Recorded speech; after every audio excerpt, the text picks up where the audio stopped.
Robots. What was that? Damn robots. You're saying it weird. Everybody likes robots. Where do you get off?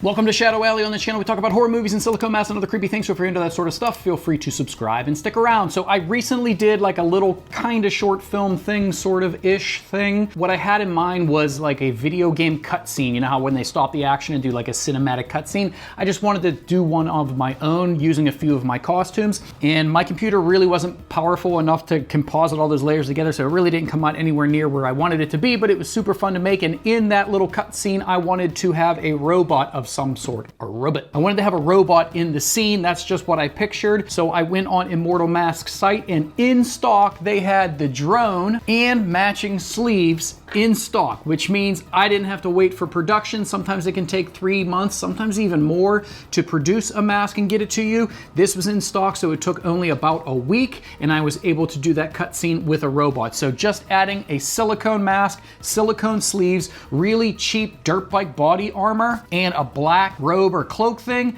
I think I had a pretty convincing DIY cosplay robot costume. I think you suck. So, like I said, this is Drone from Immortal Masks. It is the Wasteland paint variant along with the matching robot sleeves. I believe the mask was around $800 and the sleeves are around $675, so it's around $1,500 for both of these, and I know that's crazy expensive. Wow, it's a lot of money. You will also notice in that movie, the light is illuminated, and that is a cool feature in this drone mask. It comes with an LED light already inside of here, and it comes with a little charging pack. What do you call these? Charging pack? External charger, a little battery pack, whatever you want to call it. USB, and you just plug her in, and bam, you have power. Is that turning on? I said bam. Okay. And the buttons on these things are a little wonky. Sorry, Immortal, I love you guys, but the buttons are really weird and wonky. There's no real like haptic feedback or like no real touch feedback. Like it doesn't click, you can't feel it moving. So you're pretty much just squeezing this big box. That's what she said. I've found the best way to kind of scroll through this because it kind of feels weird. There's no real like button pushing going on. You can't feel it click. You can't hear it click. You can't feel it moving between the different settings. So I usually just kind of like hold onto it and watch it go through the different settings.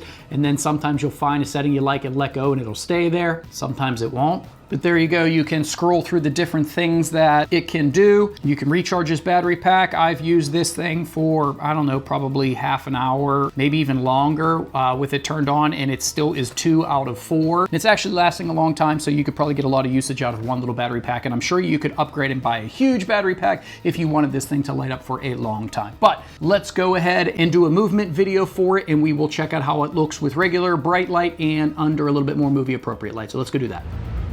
So you can see even with a whole bunch of bright light on this thing, it is pretty convincing as an actual robot. It's hard to tell that it's silicone. I mean, normal robot movement on the face would probably look a little bit more mechanical. I don't think you're ever gonna get perfect mechanical movement out of a silicone mask, like the whole thing kind of moves, but they did a good thing in making the cheeks and everything, the cheeks and the eye and the head, really thick silicone, so that even when you're moving your mouth, the top of it really isn't moving too much, and pretty much the only thing moving is your mouth, and that hides the fact that the whole face is made out of silicone. It kind of helps sell the idea that the mask is actually made out of some sort of metal or some sort of hard material, because it's not moving as much as a regular silicone mask, and all the movement is pretty much only happening in the mouth area. So I think that's pretty cool, but let's look at it under a little bit more movie appropriate lighting.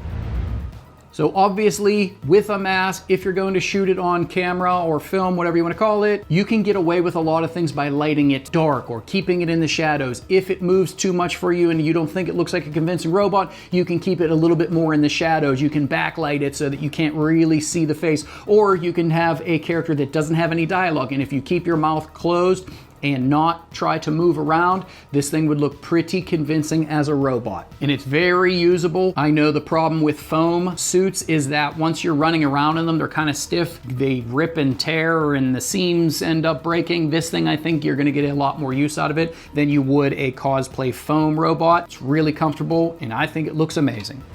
So if you need to become a robot robot. Stop saying that! If you need to become a robot and you want to throw money at your problem rather than making it, this is a cool option that I'm kind of pumped about. Like I mentioned before, please check out the cutscene that I did featuring this robot and some other silicone masks if you want to see what this looks like in a kind of real world situation. And I will put links to the costume stuff that I used in the description below. And as always, please do those things you're supposed to do to help a channel grow, like and comment, subscribe, and share with your friends. And I'll see you in the next one. Where do you get off?